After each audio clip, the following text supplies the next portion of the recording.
Ayan, so ititest muna natin guys isa-isa para makita natin kung may positive or negative ba yung lalabas dito. 12 volts 12 volts ground.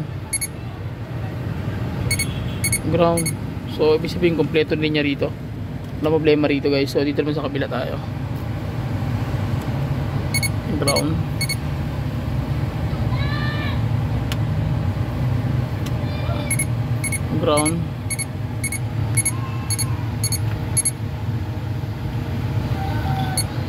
positive 12 volts, positive 12 volts, negative positive 5 volts. Ayan, so sa fuel to guys, sa resistor na to tsaka sa diode na to naglalaro. Ibig sabihin may okay to rito banda. Ayan, may laro siya dyan. So ito 11 volts kasi okay to siya.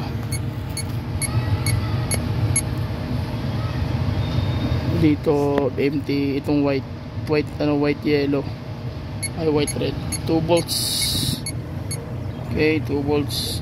Ito 11, ito 11. Okay, 2 volts. Hindi na yung bitahe.